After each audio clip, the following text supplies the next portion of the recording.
Download aplikasi Tarbiyah Sunnah di handphone Anda. Tersedia di Google Play dan App Store. Wassalatu wassalamu ala ashrafil anbiya'i wal mursalin wa ala alihi wa ashabihi ajma'in wa man tabi'ahum bi ihsanin ila yaumiddin wa ba'd. Kita jumpa lagi dalam pembahasan kitab malaikat, alam malaikat yang mulia. Kita sedang membahas nama-nama malaikat. Ada 3 yang sudah kita bahas. Pertama Jibril, kedua Mikail, ketiga Israfil. Kita lanjut yang keempat. Nama malaikat lain yang oleh Allah disebut dalam Al-Quran adalah malaikat Malik, penjaga neraka. Nama malaikat Malik disebut di dalam Al-Quran. Kita sudah tahu yang disebut dalam Quran Jibril, Mikail disebut. Kalau Israfil tidak ada dalam Al-Quran, tapi ada dalam hadis yang sahih. Malaikat Malik ada dalam Al-Quran. Surah Az-Zukhruf ayat 77. Ketika para ahli neraka dimasukkan ke dalam neraka, disiksa, diazab dengan beragam azab, mereka berseru agar mereka itu dikembalikan ke alam dunia, ingin dihidupkan lagi, mau ibadah, mau iman, mau beramal soleh, tapi tidak dikabulkan. Buminya juga sudah hancur, dunianya juga sudah tidak ada. Yang ada hanya kehidupan akhirat. Akhirnya mereka diazab dengan azab yang tidak bisa mereka tahan. Lalu mereka berseru kepada malaikat Malik, penjaga neraka. Apa seruan mereka? Allah menyatakan, wa nadau ya Malik liyaqdi alaina rabbuk qala innakum makithun.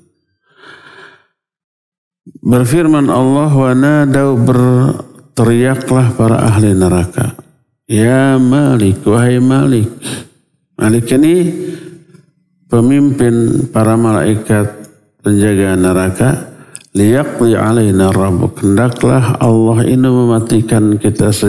Matikan aja saya daripada disiksa begini.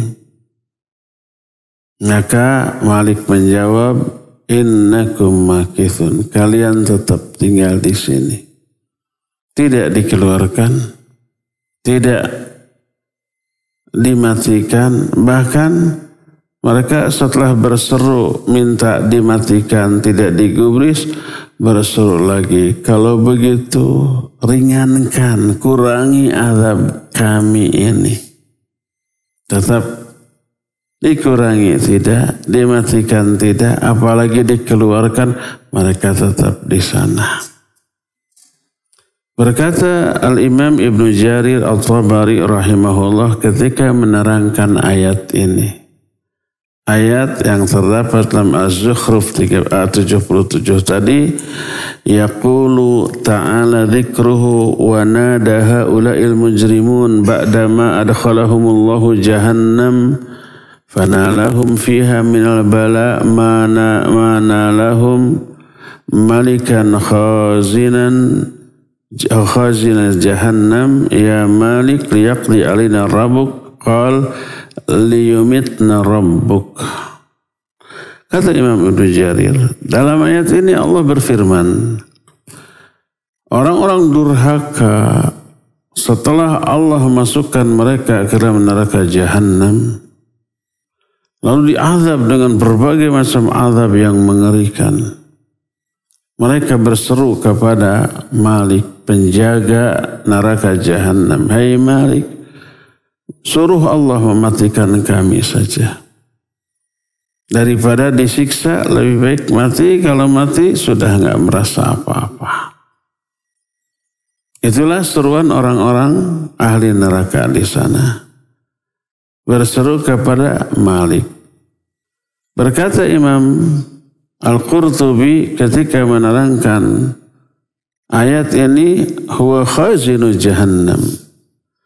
Khalaqahu Allahu li ghadabihi idza zajara an-nar jazratan akala ba'daha ba'dha. Malik ini adalah penjaga neraka jahannam. Allah menciptakan Malik ini untuk melampiaskan kemurkaannya kepada orang-orang durhaka di dalam neraka. Neraka ini begitu dinyalakan, apinya memakan satu sama lain. Kalau umpamanya di dunia api itu perlu bahan lain untuk dibakar, kayu bakar, gas.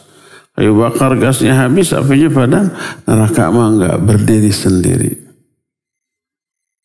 Sebelum orang-orangnya ada, neraka ini sudah menyala. Nanti kayu bakarnya siapa? Masih di dunia. Kayu bakarnya manusia yang kafir. Kayu bakarnya batu-batu. Kayu bakarnya bahkan juga matahari bulan dimasukkan ke dalam api neraka nanti. Untuk apa? Matahari bulan masuk ke dalam neraka. Bukankah matahari dan bulan tidak punya dosa apa-apa? Ya. Tapi masuknya bulan dan matahari ke dalam neraka salah satunya adalah untuk memberikan azab psikis kepada para penyembahnya. Matahari ada yang menyembahnya. Bulan ada yang menyembahnya. Tuh, orang Jepang menyembahnya matahari. Agamanya namanya Shinto.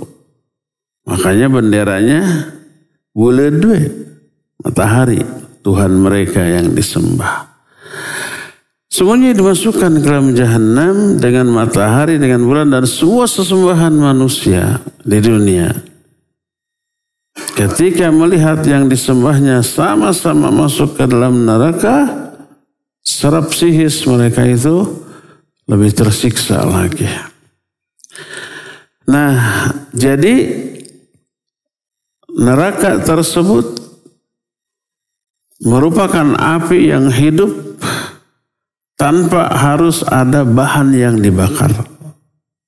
Para penghuni nerakanya masih ada di dunia. Yang sudah mati masih ada di alam kubur, belum ke neraka. Tapi api neraka sudah menyala-nyala. Nah, itu tentang neraka dan dijaga oleh malaikat namanya Malik. Bukankah ada keterangan lain di dalam ayat bahwa penjaga neraka itu ada 19 malaikat? Ya, sebagaimana diterangkan dalam surah Al-Muddathir ayat 30, alaiha tis'ata asyar. Di neraka itu ada 19 malaikat. Apakah semuanya namanya Malik? Tidak. Malik hanya satu. Siapa? Pemimpinnya. Sehingga dua keterangan ini tidak bertolak belakang, tapi saling melengkapi. Ada 19 malaikat. Pemimpinnya satu, yaitu Malik. Sehingga berkata Imam Al-Qurtubi, wala ta'arudha baina hadhihi an-nusus wa baina qawlihi ta'ala 'alaiha 19 fa inna khazanata jahannam 19 malakan walakin a'zamuhum Malik. Walidzalik khussa min bainihim bidzikri wallahu a'lam. Tidak ada pertentangan antara ayat yang menyatakan malaikat penjaga ini Malik dengan ayat yang menyatakan ada 19 malaikat penjaga neraka. Ya, bertolak belakang, tapi saling melengkapi karena penjaga neraka seluruhnya ada 19 malaikat dan pemimpinnya adalah Malik. Makanya Malik dikhususkan disebut oleh orang-orang kafir karena dia adalah pemimpin seluruh malaikat yang ada dalam neraka. Apakah malaikat penjaga neraka ini hanya 19 orang? Malaikat? Para ulama menyatakan tidak. 19 malaikat itu masing-masing memimpin rombongan malaikat lain yang jumlahnya tidak bisa dihitung. Jadi 19 itu hanya pemimpinnya. Pemimpin bagi masing-masing golongan malaikat. Adapun jumlah malaikat di neraka yang ditugaskan menyiksa tidak terhitung jumlahnya. Sudah kita terangkan bahwa nanti di neraka itu ada 70.000 zimam. Zimam itu rantai besar untuk mengikat. Mengikat siapa? Ya mengikat para ahli neraka. Kenapa harus dengan rantai besar? Sebesar apa rantainya? Rantai itu sebesar, dilihat dari keterangan, satu zimamnya dipegang oleh 70.000 malaikat. Satu zimamnya. Satu rantainya dipegang oleh 70.000 malaikat. Berarti ini rantai besar. Kenapa harus besar? Sebab tubuh para ahli neraka pun satu orangnya besar. Gigi gerahamnya saja itu sebesar gunung Uhud. Giginya para ahli neraka. Bayangkan gimana mulutnya, gimana kepalanya, gimana orangnya. Satu orang ahli neraka menghabiskan tempat duduk sebesar jarak antara Mekah dan Madinah. Satu orangnya. Mekah Madinah 500 km. Sekarang kalau ditempuh dengan bus 5 jam dengan kecepatan rata-rata 100 km per jam. Lega banget. Nah itu hanya cukup untuk satu orang penduduk ahli neraka. Besar. Sekarang di dunia kecil, di dunia mah satu tempat duduk lagi paling setengah meter gitu, atau kurang gitu. Di sana mah antara Mekah dan Madinah. Kulit mereka tebal. Para ahli neraka kulitnya itu mencapai 3 mil, hampir 5 kilometer. Kulitnya, ketebalan kulitnya. Orangnya besar, maka rantainya besar. Satu rantainya dipegang oleh 70.000 malaikat. Ada 70 rantai. Berapa malaikat yang hanya memegang rantai saja? 70.000 aja kali 70.000. Sudah 4,9 miliar. 4 miliar 900 juta malaikat. Itu yang hanya memegang rantai untuk menyiksa. Belum yang lainnya. Jadi jumlah malaikat di neraka banyak. Tapi pemimpinnya 19 malaikat. Sebagaimana firman Allah, alaiha tis'ata asyar. Di neraka itu ada 19 malaikat. Pemimpin dari seluruh malaikat yang ada di neraka satu. Yaitu Malik. Dan nama Malik ini oleh Allah disebut di dalam Al-Quran. Nabi SAW pada waktu peristiwa Isra Mi'raj pernah berjumpa dengan Malik. Dan ketika berjumpa dengan Nabi SAW, dia tersenyum sebentar, lalu setelah itu hilang senyumnya. Galak, kata malaikat Jibril, dia baru pertama kali ini tersenyum sejak dia diciptakan oleh Allah. Kepada Nabi SAW. Sebelumnya tidak pernah. Dan setelahnya tidak pernah lagi. Karena kan tugasnya mengadab, menyiksa manusia, ya harus garang penampilannya, harus galak gitu. Sebagai siksaan tambahan secara psikis kepada para ahli neraka. Hanya saat itu tersenyum. Hadis tentang Isra Mi'raj ini diriwayatkan oleh Imam Bukhari dan Imam Muslim. Kata Nabi SAW, Ra'aitu lailatan usriya bi, aku melihat pada malam ketika aku diisrakan, aku bertemu Musa, bertemu dengan Isa, disebutkan bentuk fisiknya, lalu menyatakan wa ra'aitu malikan khazinan nar. Aku juga melihat malaikat Malik, penjaga neraka jahanam. Pernah Nabi SAW melihat dan bertemu, dan seperti tadi diterangkan sedikit tersenyum, setelah itu hilang lagi, dan itulah satu-satunya senyuman malaikat Malik. Maka berkata para ulama ketika menerangkan hadis ini, fathabata bihadhil adillah anna isma khazinin nar Malik wa huwa a'zamul khazanah wa tahtahu anwa'un waz-zabaniyah ma ya'lamuhum illallah na'udzubillahi minan nar.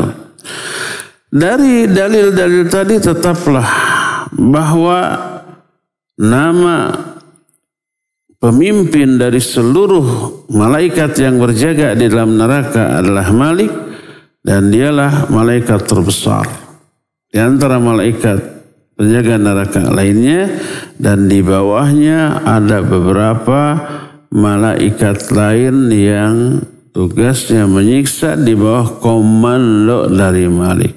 Na'udzubillahi minan nar. Kita berlindung kepada Allah dari azab neraka ini.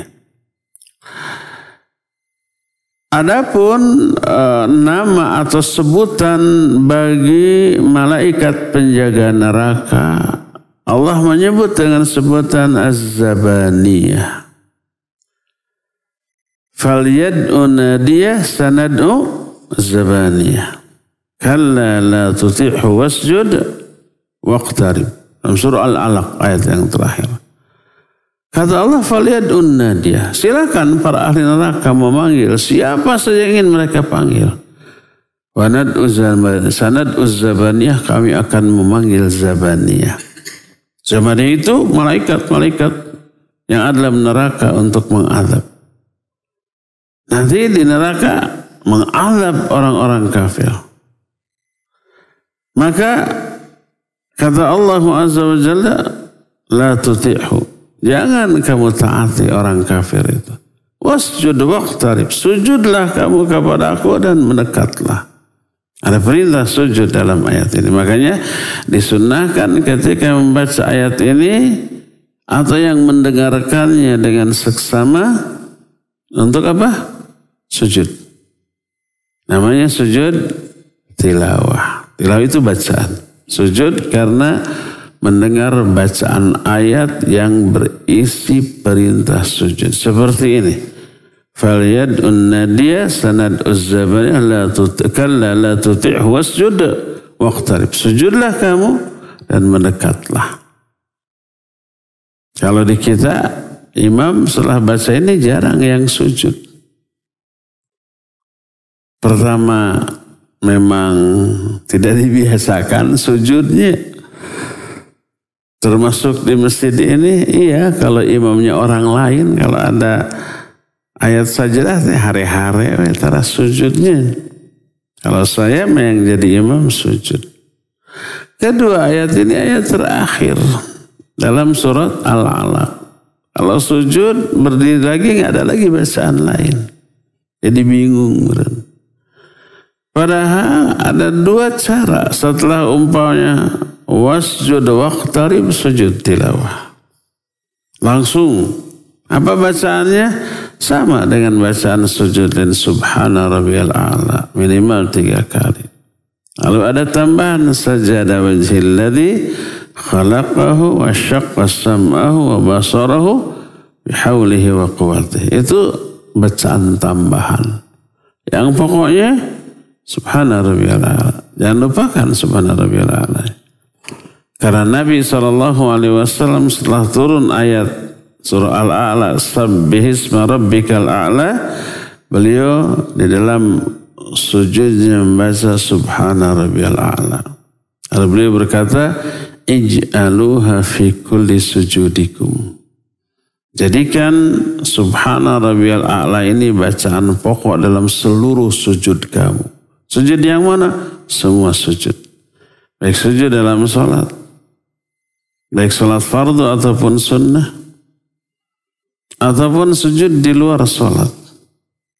Contoh sujud di luar sholat, sujud tilawah. Ketika di luar sholat membaca ayat sajdah, sujud. Atau sujud syukur. Kita lagi anteng-anteng, tiba-tiba datang berita gembira. Mendadak. Sujud syukur. Apa bacaannya? Intinya subhana rabbiyal a'la. Lalu ada tambahannya. Kalau sujud tilawah, tambahannya tadi. Yaitu sajada wajhil ladzi khalaqahu wa syaqqa sam'ahu wa basarahu bihaulihi wa quwwatihi. Boleh ada yang doa-doa lain, beberapa contoh doa dari Nabi SAW tentang ayat sajdah ini, sujud tilawah ini. Jadi setelah wasjud waqtarib langsung sujud sekali saja. Setelah itu bangkit lagi. Setelah bangkit lagi boleh langsung ruku. Karena sudah habis bacaan. Setelah balik Allahu Akbar langsung ruku. Subhanarabbiyal azim dan seterusnya. Boleh juga ditambah dengan surah lain yang pendek. Mungkin Al-Ikhlas, Al-Falaq, An-Nas atau apa saja surah pendek. Jadi setelah wasjud waqtarib sujud lalu bangkit lagi, lanjutkan dengan membaca surah pendek yang lain. Lalu ruku. Begitu. Inilah malaikat penjaga neraka. Siapa namanya? Malik. Sebaliknya, kalau ada neraka ada apa? Ada surga.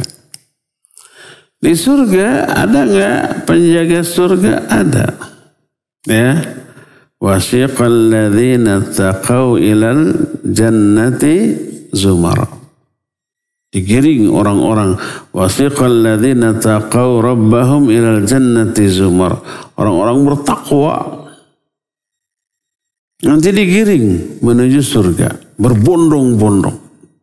Hatta idza ja'uha wa futihat abwabuha wa qala lahum khazanatuha. Sehingga ketika mereka sampai di pintu surga, dibukalah pintu surga itu. Lalu berkatalah para malaikat penjaga surga, menyambut kedatangan mereka. Ada malaikat penjaga neraka, ada juga malaikat penjaga surga.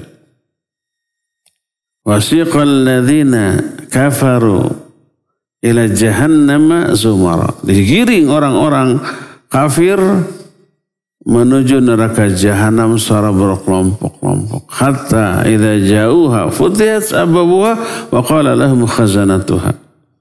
Sampai tiba di depan pintu neraka dibuka pintunya. Lalu para penghuni neraka berkata,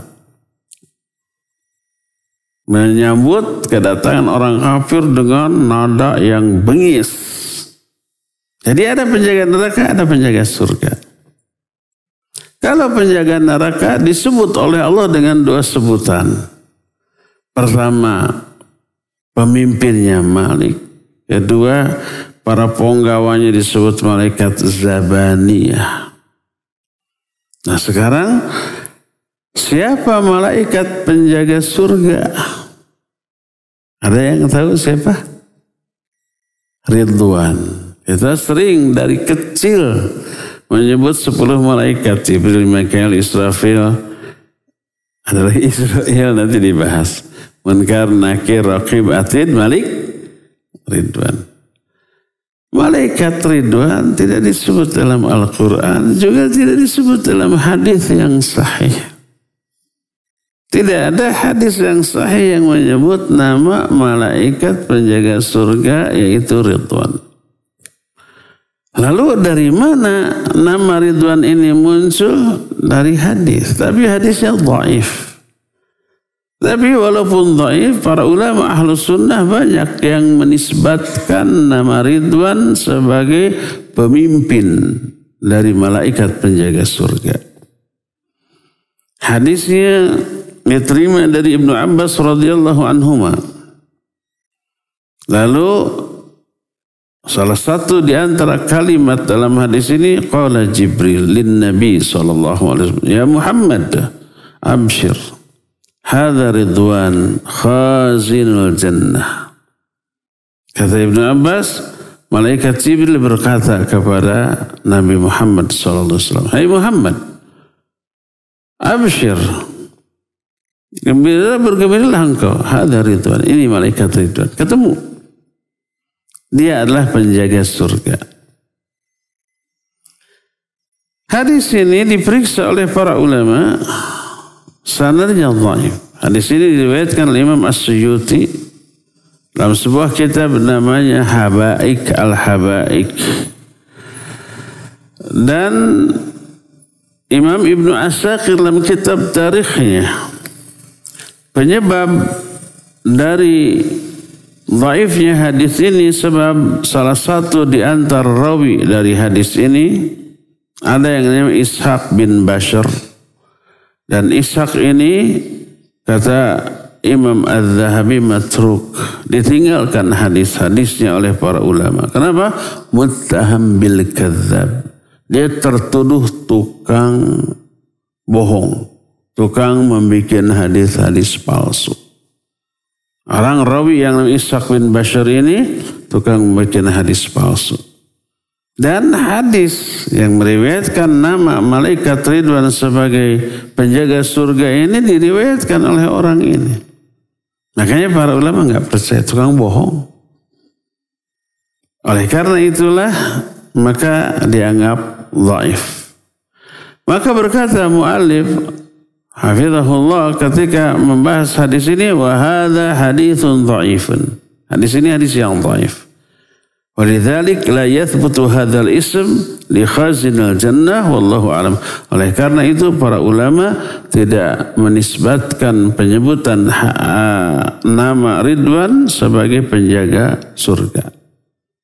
Jadi malaikat Ridwan sebagai penjaga surga tidak ada dalam Al-Quran, tidak ada dalam hadis yang sahih. Tapi ada hadis tapi dhaif. Dan itu bukan ucapan Nabi SAW, tapi ucapan Ibnu Abbas radhiyallahu anhu. Sekalipun demikian, sebagian ulama Ahlus Sunnah ada yang menetapkan Ridwan sebagai penjaga surga berdasarkan hadis dhaif tadi. Makanya sejak kecil kita diajari 10 malaikat dan yang terakhir adalah Ridwan sebagai penjaga surga. Tapi kita sudah tahu hadisnya ini dhaif. Tapi sekali pun dhaif, sebagian ulama Ahlus Sunnah ya ada yang menetapkan Ridwan sebagai nama malaikat penjaga surga. Inilah malaikat yang keempat yang oleh Allah disebut dalam Al-Quran, yaitu Malik, penjaga neraka. Jibril sudah, Mikail sudah, Israfil sudah, dan yang keempat Malik. Kelima, malaikat pencabut nyawa. Siapa namanya? Sejak kecil kita mengenal pencabut nyawa ini Israel, ya enggak? Sama dengan Malik, tidak ada penyebutan malaikat Israel baik dalam Al-Quran dan hadis yang sahih. Nama malaikat pencabut nyawa oleh Allah disebut dalam Quran, oleh Nabi SAW disebut dalam hadis yang sahih. Sebutannya oleh Allah Malakul Maut, malaikat maut. Sebagaimana beberapa ayat menjelaskan demikian. Contoh surah As-Sajdah ayat yang ke-11. Allah berfirman, Qul yatawaffakum malakul mautil ladzi wukila bikum thumma ila rabbikum turja'un. Katakan olehmu, hai Muhammad, akan mewafatkan kalian malakul maut yang memang ditugaskan untuk itu. Kemudian kalian akan dikembalikan kepada Allah. Ayat ini menyebut malaikat pencabut nyawa yang mewafatkan manusia dengan sebutan malakul maut. Di dalam ayat lain Allah Azza wa Jalla juga menjelaskan malaikat pencabut nyawa itu dengan sebutan para utusan kami. Sebagaimana firman Allah dalam surah Al-An'am 8 ayat 61, wa huwal qahiru fawqa ibadihi wa yursilu 'alaikum hafazah hatta idza jaa ahadakumul maut tawaffatuhum rusuluna wa hum la yufarritun. Allah berkuasa di atas seluruh hambanya.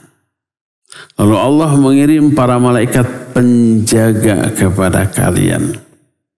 Jadi masing-masing kita ada malaikat penjaga, namanya malaikat hafazah. Bukan nama, tapi sebutan. Malaikat hafazah.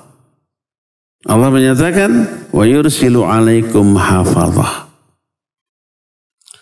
Di dalam ayat lain, Allah menyatakan, lahu mu'aqibatun min baini yadayhi wa min khalfihi yahfazunahu min amrillah. Yahfazunahu min amrillah.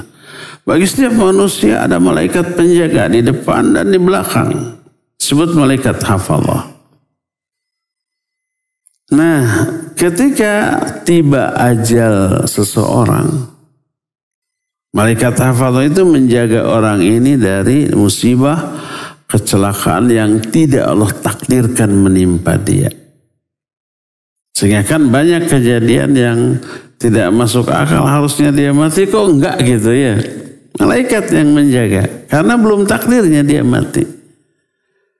Hatta idza jaa ahadakumul maut, sehingga apabila datang saat kematian orang tadi, maka Allah mengutus malaikat, malakul maut. Disebut rusulana, para utusan kami. Malaikat yang diutus banyak, tidak hanya satu untuk mencabut nyawa satu orang. Berapa jumlahnya? Tidak kehitung, saking banyaknya. Makanya disebut rusulana.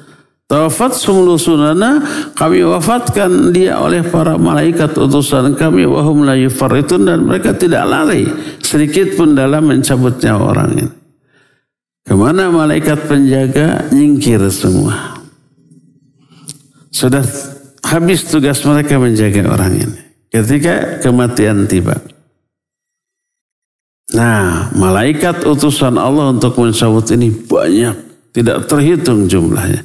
Tapi dipimpin oleh malakul maut. Disebutkan dalam hadis yang diterima dari Al-Barra bin Azib radhiyallahu anhuma, apabila seorang mukmin akan mati, berada di ujung atau di akhir masa hidupnya, turunlah para malaikat rahmat. Wajah mereka bercahaya. Mereka datang juga wangi. Mereka membawa kain kafan dari surga dan wewangian dari surga. Karena orang yang akan mati ini orang mukmin. Lalu mereka duduk di sekitar orang mukmin yang akan mati ini dengan radius sejauh mata memandang. Kata orang Sunda, masa tungtung dulu malaikat tungkul. Sehingga nggak tahu ujungnya di mana. Saking banyak kayak malaikat. Ini yang disebut dengan malaikat rahmat. Karena orang yang akan mati ini orang mukmin. Lalu setelah semuanya duduk, thumma yaji'u malakul maut alaihi salatu wassalam. Hatta yajlisa inda ra'sih. Setelah itu datanglah malakul maut alaihi salam. Sampai dia duduk di samping kepala orang mukmin yang akan mati ini. Lalu berseru, ya ayyatuhan nafsul mutmainnah. Dalam riwayat lain, ya ayyatuhan nafsul thayyibah. Wahai jiwa yang baik, wahai jiwa yang tenang, ukhruji ila rahmatillahi wa fadlih. Dalam riwayatin ukhruji ila ridwanillahi wa rahmatihi. Keluarlah kamu menuju ridho Allah dan rahmatnya. Keluarlah, si nyawanya tersebut dengan lancar, selancar air yang ditonggengkan yang ditunggingkan dari gelas. Terhambat? Tidak, kelontor gitu. Seperti lalu disangga oleh malakul maut. Diestafetkan ke malaikat yang ada di sekitarnya sampai disimpan di atas kain kafan yang dibawa dari surga, ditaburkan wewangian yang dibawa dari surga. Wewangiannya menyebar kemana-mana. Saya ingin tahu, apa bahasa Sundanya wewangian yang menyebar? Ada yang tahu? Nyambuang. Terang nyambuang. Nyambuang kemana-mana. Orang yang pakai parfumnya nggak tahu di mana, tapi kecium. Di mana orangnya? Ada lagu Sunda Dewi Sartika, namanya Harum Nyambuang Sanusantara. Ada? Nyambuang itu artinya aroma wangian yang nyebar kemana-mana. Itu disebut dalam hadis ini malakul maut. Thumma yaji'ul malakul maut. Thumma yaji'u malakul maut alaihissalam. Hatta yajlisa inda ra'sih. Datanglah malakul maut, duduk di samping kepala orang itu. Kemudian berkata, wahai jiwa yang tenang. Gitu. Makanya karena malaikatnya banyak, Allah menyatakan tawafat rusulana wa hum la yufaritun. Kalau orang sudah mati, dia akan diwafatkan oleh para malaikat utusan kami. Rusulana, banyak malaikatnya, tapi dipimpin oleh satu malaikat. Namanya malaikat maut, malakul maut. Itu yang disebut oleh Allah dalam Al-Quran. Itu juga yang disebut oleh Allah di dalam hadis yang sahih. Yang disebut oleh Rasul sallallahu alaihi wasallam dalam hadis yang sahih.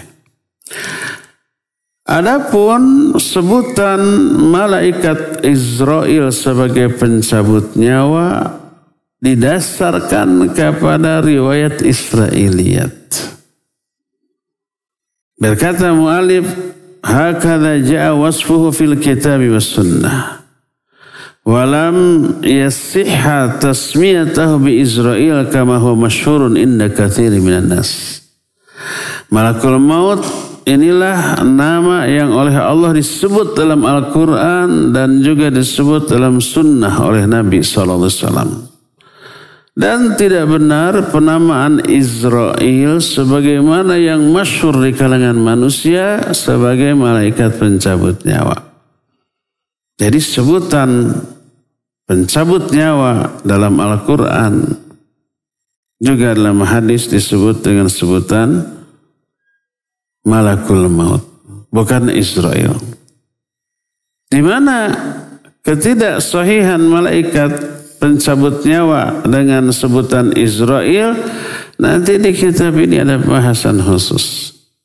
Berkata para muallif hafizahullah, sayati tafsilu dzalika wa jam'u bainan nususil waridah fi dzalika fil mabahithil qadimah insyaallah, wa innama aradnahu huna li bayani adami sihhati tasmiyati malakil maut bi Israel. Nanti akan ada bab khusus yang menjelaskan masalah ini, yang memadukan antara nas-nas yang ada tentang malaikat pencabut nyawa dalam pembahasan yang akan datang insyaallah. Ini pembahasan ini hanya untuk menjelaskan tidak sahihnya, tidak benarnya malaikat pencabut nyawa disebut dengan Israel. Nanti tapi akan ada pembahasan khusus tentang hal ini. Jadi yang benar malaikat pencabut nyawa itu siapa? Malakul maut. Inilah malaikat yang kelima. Malaikat yang keenam. Kali ini juga sudah masyhur di kalangan manusia. Tapi ini mah benar. Malaikat yang bertugas di alam kubur. Bertanya. Siapa namanya? 2 orang. Bukan 2 orang. 2 malaikat. Siapa? Munkar dan Nakir. Sering dengar ya, Sering. Benar enggak? Iya, benar. Dua malaikat munkar dan nakir ini tidak disebut oleh Allah dalam Al-Quran. Tapi disebut dalam hadis. Dan hadisnya sahih. Riwayat Imam At-Tirmidzi dan Imam Ibnu Hibban dengan sanad yang sahih. Dan ini banyak. Di antaranya hadis yang diterima dari Abu Hurairah radhiyallahu anhu. Berkata Nabi SAW, "Idza qubiral mayyitu aw qala ahadukum atahu malakan aswadan azraqan yuqalu li ahadihima al-munkar wal akhar an-nakir fayaqulani ma kunta taqulu fi hadzal rajul." Apabila mayit dikuburkan, atau dalam riwayat lain apabila salah seorang di antara kalian dikuburkan setelah mati, datanglah dua malaikat. Dua malaikat ini hitam kebiru-biruan. Bayangkan. Hitam semu biru. Mengerikan. Ya, mengerikan. Yang satu disebut munkar, yang satu disebut nakir. Munkar dan nakir. Selain penampakannya yang menakutkan, dia juga punya suara menggelegar. Kata Imam Al-Qurtubi dalam kitab At-Tadhkirah ketika menerangkan munkar nakir, seandainya ada orang hidup di dunia dibentak oleh munkar dan nakir, niscaya seluruh tulang-tulang persendiannya copot, luk ngalumbuk didinya. Saking mengerikannya. Kalau di dunia ini kita mendengar suara yang mengerikan, paling nyorocot tuurnya. Umpamanya ketemu harimau, singa di hutan, ulah di kebun binatang, malasian. Tapi umpamanya di alam bebas ketemu ngagereng, ngalepernya. Namanya digogog anjing ya, terus ngaleper orang. Mal coplok ya tuur mah. Masih tiasa lompat. Ke malaikat munkar nakir, copot seluruh persendian, ngalumbuk didinya. Susah di Indonesia kan ngalumbuk, melumbuk di sana, nambruk di sana. Saking dahsyat. Lalu dua malaikat ini bertanya kepada si penghuni kubur, ma kunta taqulu fi hadzal rajul. Ada beberapa pertanyaan. Salah satunya adalah selain man rabbuka wa ma dinuka, lalu bagaimana pendapatmu tentang laki-laki ini? Laki-laki ini maksudnya Nabi Muhammad SAW. Ditanya tentang pendapat dia tentang Nabi SAW dan bagaimana sikap dia kepada Nabi SAW. Makanya dalam hal berperilaku apalagi beragama wajib ikut kepada Nabi SAW. Nanti ditanya di akhirat. Di akhirat kita tidak akan ditanya kenapa kalian tidak ikut-ikutan kebanyakan orang? Enggak. Orang begitu kenapa kamu berbeda? Enggak. Tapi kenapa kamu enggak ikut Nabi ini? Itu tuh. Allah menyatakan ati'ullah wa ati'ur Rasul. Taati Allah, taati Rasul. Bukan ikuti kebanyakan orang, bukan. Karena sekarang kita ikut kumaha ramenanya. Ramena gitu, ramena kia. Dan ini pernah dinyatakan oleh Nabi SAW, umatku akan seperti itu. Disebut seperti buih di lautan. Mudah. Yushikum an tada'a alaikumul umam kama tada'al akalatu ila qas'atiha. Sebentar lagi kalian ini akan dikeroyok oleh bangsa-bangsa lain seperti sekelompok orang rakus, rewog gitu ya, orang yang gembul mengelilingi satu makanan, satu hidangan. Umat Islam itu nanti akan diperebutkan oleh orang kafir. Orang kafir kan banyak ya. Agamanya berbeda-beda. Mengeroyok. orang-orang muslim. Kata para sahabat, hal min qillatin nahnu yawma idzin ya Rasulullah. Apakah hal itu disebabkan kami sedikit ya Rasulullah? Umat Islam hanya sedikit, minoritas sampai dikeroyok. Apa kata beliau? Bal antum yawma idzin katsir. Bahkan saat itu kalian banyak, mayoritas. Tidak sedikit, paling banyak dibanding orang kafir, banyak orang muslim. Walakinnakum gutha'un ka gutha'is sayy. Tapi walaupun banyak, kalian ini ibarat buih di lautan.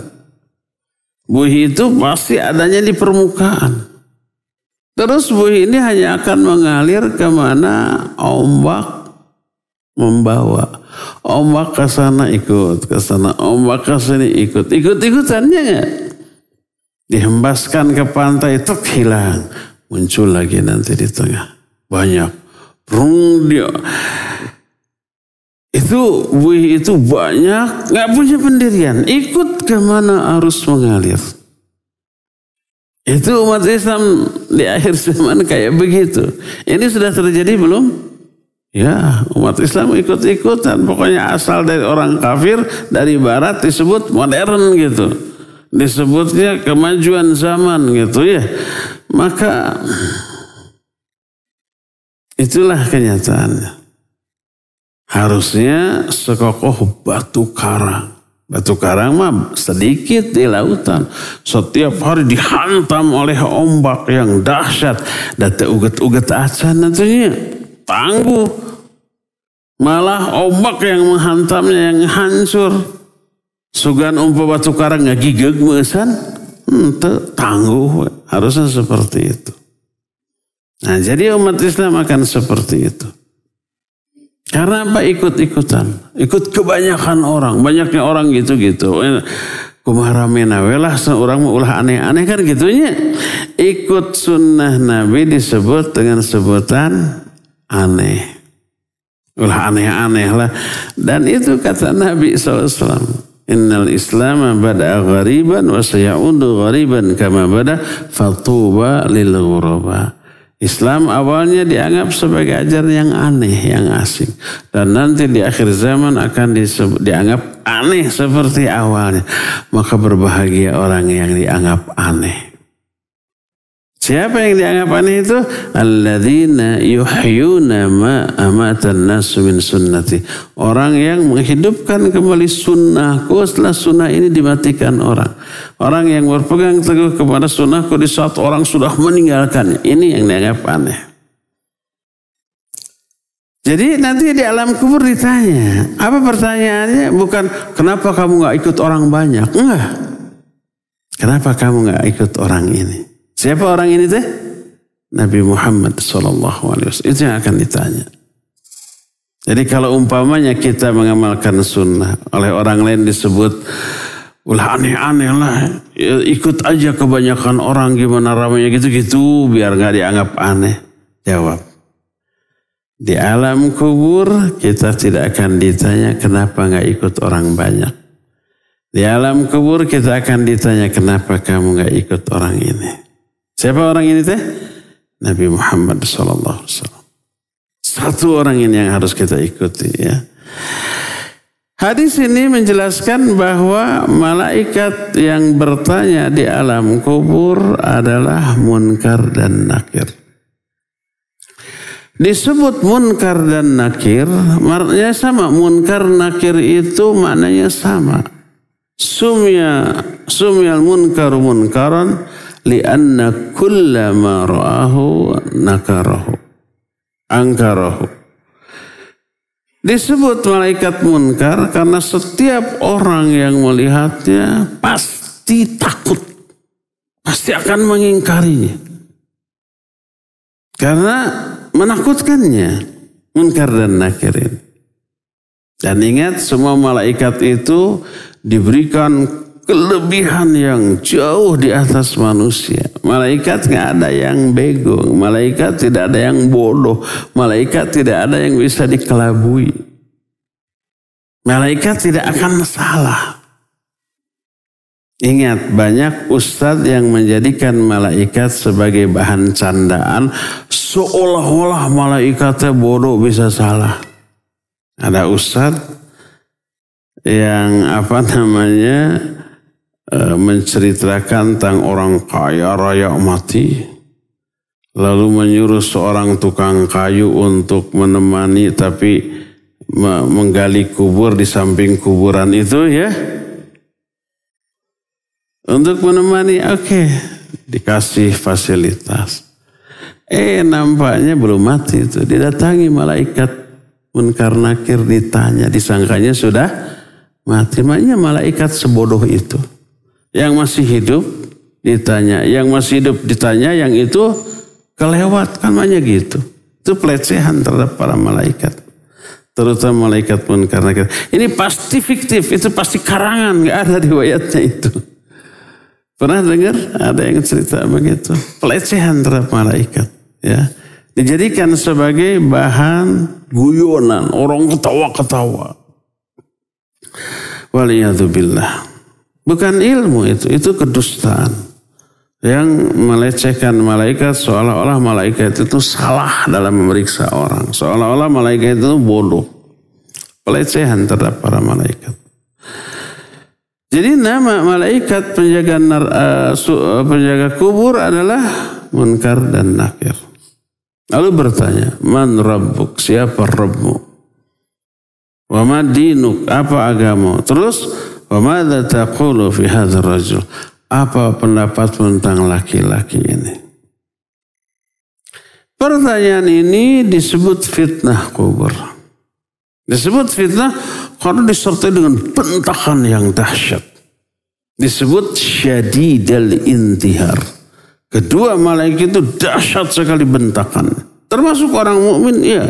Orang mukmin soleh, yang soleh, ahli ibadah ketika masuk ke alam kubur ditanya Munkar dan Nakir, disertai bentakan yang dahsyat. Makanya disebut fitnah kubur. Dah gember atau.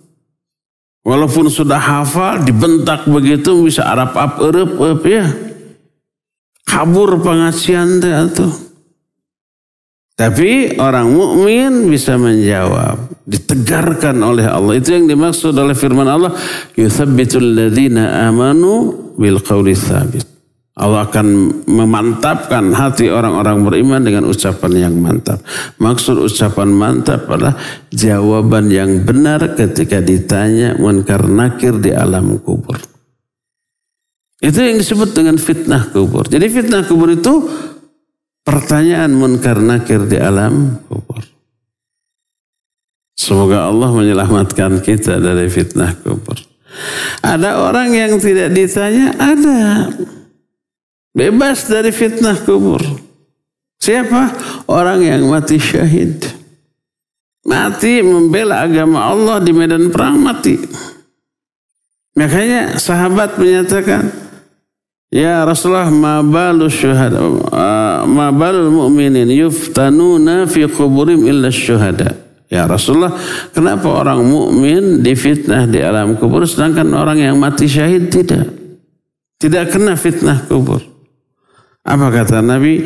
Kafa bibariqatis suyuf inda ra'sihi fitnatun. Cukuplah kelebatan pedang musuh di atas kepalanya ketika perang, itu cukup menjadi fitnah. Nah, itu fitnah terakhir.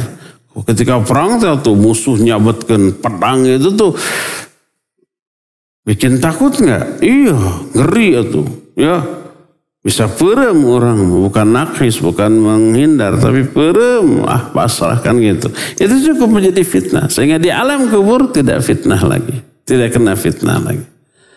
Kalau sekarang mungkin bukan kelebatan pedang, tapi apa? Desingan peluru. Udah peluru tuh kalau ke sini tuh ngehiung cenahnya.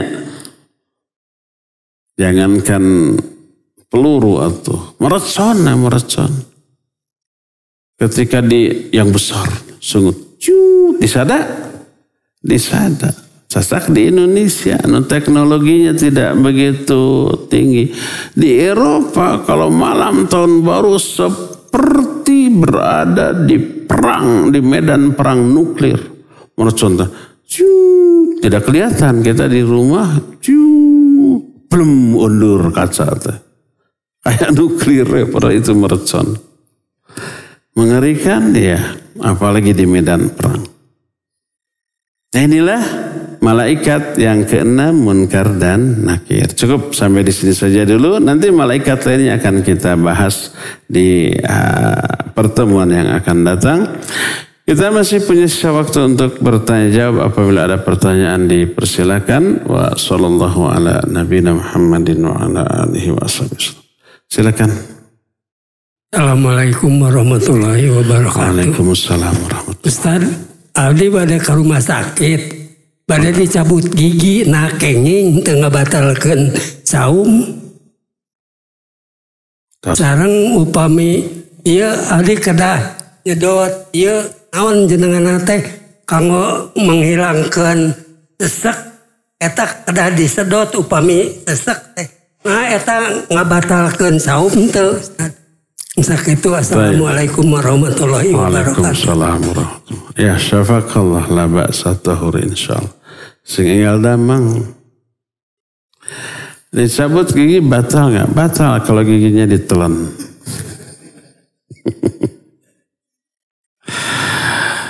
Kalau tidak ditelan ya enggak batal. Sebelum dicabut gigi bakal disuntik dulu. Suntik baal. Nyeri itu ya lumayan lah. Tapi tergantung dokter. Nah ada yang tek nyeri tek. Ada yang dicabut di jarum suntik, di biasa suntikan, nah teman nyeri. Tapi kalau ada alat tertentu kan udah sedikit tapi banyak itu nyeri. Disuntik batal tidak batal. Kalau yang disuntikannya obat yang tidak berpengaruh kepada lapar atau haus. Kecuali kalau yang disuntikannya itu vitamin atau suplemen makanan. Tadinya lapar, haus, leles, begitu disuntik jadi jag-jag. Itu mah batal. Aya nu nyawer. Kalau yang disuntikannya suplemen makanan, termasuk transfusi darah. Karena darah adalah sari makanan. Itu sama dengan makan minum. Menggantikan fungsi makan dan minum batal. Tapi kalau yang disuntikannya obat, untuk menghilangkan obat baal seperti mau dicabut ya. Atau memang kita ada sesuatu kemudian disuntik. Tidak berpengaruh kepada lapar dan haus. Sebelum disuntik lapar, setelah disuntik tambah lapar, tambah leles. Bukan suplemen makanan, bukan vitamin, bukan yang menggantikan fungsi makan. Maka tidak batal. Termasuk disuntik obat bius. Ya. Tidak batal, silakan. Dicabut berdarah tidak batal. Asal teureui tadi, baik darahnya ataupun giginya. Nah, kecuali kalau kateri itu dihaja, nggak apa-apa walaupun sapiring. Jadi tidak batal. Dicabut gigi tidak batal. Disuntik tidak batal. Selama yang disuntikan bukan suplemen makanan. Apakah menyedot, terus saya takut menyebut merek. Kalau umpamanya ada orang pilek, tak eta lah pokoknya. Kadang-kadang pilek gitu ya, ada yang disedot supaya lancar. Apakah membatalkan? Tidak. Karena itu tidak dikatakan makan, tidak dikatakan minum, dan tidak berpengaruh kepada lapar dan haus. Iya, mau kena hidung, mau kena mulut. Kadang-kadang umpamanya orang yang asma. Ada alat untuk membantu melancarkan pernafasan. Iya. Batal? Tidak. Karena sama dengan nafas. Termasuk umpamanya penyegar nafas. Apakah kalau orang yang suka meeting, suka bertemu dengan banyak orang, supaya nafasnya segar ada? Disemprotkan. Dimakan, diminum? Tidak. tidak ditelan. Tapi nafas seger, ya. Itu batal? Tidak. Karena tidak menggantikan fungsi makan atau minum, tidak berpengaruh kepada lapar atau tidak. Sebelumnya lapar, setelah disedot tetap lapar. Setelah disemprot. Maka itu tidak membatalkan saum. Ya. Asal jangan ditelan dengan alatnya. Boleh. Allahu a'lam. Tino nyawer heula ya. Assalamualaikum warahmatullahi. Ketika seorang istri sudah berusaha semaksimal mungkin untuk melayani suami baik lahir ataupun batin dengan usaha yang benar-benar maksimal, tetapi suami masih belum ridho, bagaimana ya Ustaz? Kumaha itu? Yang dimaksud dengan suami sesuai syariat seperti apa? Coba tanya, apa yang diinginkan? Saya harus bagaimana lagi? Kadang-kadang bukan maksimalnya pelayanan istri yang diinginkan oleh suami, tapi jenis pelayanan tidak sesuai dengan keinginan suami. Terus itu yang pertama. Kedua, yang terutama ketulusan, kesungguh-sungguhan. Kalau memberikan pelayanan maksimal tapi bari baud, bari cemberut, enak nggak ke suami? Tidak enak. Umpamanya masak, enak makannya, chef internasional gak eleh. Tapi menyajikan itu baru baud, sing meleg. Enak gak ke suami? Enggak. Jadi bukan hanya melayani dalam masalah makanan, tapi keramah tamahan, ketulusan. Kelihatan istri bahagia, senang kalau bisa membuat suaminya senang bahagia sambil tersenyum manis, sambil ramah, sambil lembut. Kadang makanan tidak enak pun menjadi terasa enak dengan sikap yang bagus. Demikian juga pelayanan dalam masalah lain. Maksimal tapi tidak menyertakan perasaan si istri. Tidak dengan kelemah lembutan, tidak dengan senyum, tidak dengan kebahagiaan, kegembiraan. Ya tidak akan ini. Ya. Jadi kalau semua sudah maksimal, sudah dengan senyum, sudah dengan tulus, sudah dengan segala cara, suami belum puas, coba tanya. Karena selera orang berbeda. Umpama yang menurut kita enak, menurut suami asin teuing. Atau ini kurang asin atau kurang manis. Ini rasa gurihnya cukup kan amis teuing. Gitunya. Gitu. Jadi umpamanya si suami pesan soto gitu ya. Rek teh. Dikasih bandrek. Terusnya lada nama cukup ya teh. Kan amis teh. Disangkana soto padahal bandrek. Salah.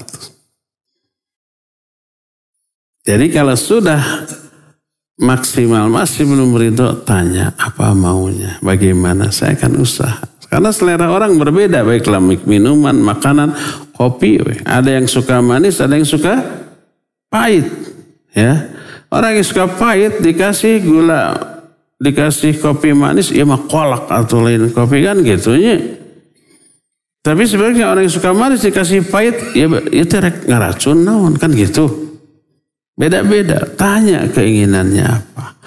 Kalau setelah keinginannya terpenuhi nggak ada kekurangan, tetap saya materi itu ayat mah modus, pasti ada maunya tuh.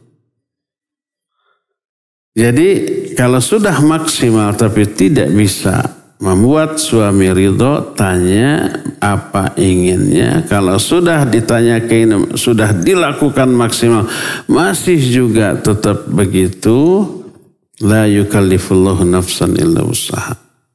Jadi itu di luar kemampuan kita, tidak dosa karena kita sudah berupaya maksimal. Ini nyawa suami yang ada kelainan gitu. Mungkin suami itu ingin nyesok atau hari abdi itu tiasa ngaridokan memilari ide. Sekarang iya nu ditunggu-tunggu ya. curiga gitu. Sok atulah milari deui. Eta nu dihitung ini dia nah gitu. Modus ya. Wallahu a'lam bishawab. Cukup ya sampai di sini aja dulu. Insyaallah kita akan jumpa lagi esok. Esok bukan melanjutkan malaikat tapi masalah yang berkaitan dengan Ramadan. Subhanakallahum bihamdik asyhadu an la ilaha illa anta astaghfiruka wa atubu ilaik. Walhamdulillahi rabbil alamin. Wassalamualaikum warahmatullahi wabarakatuh.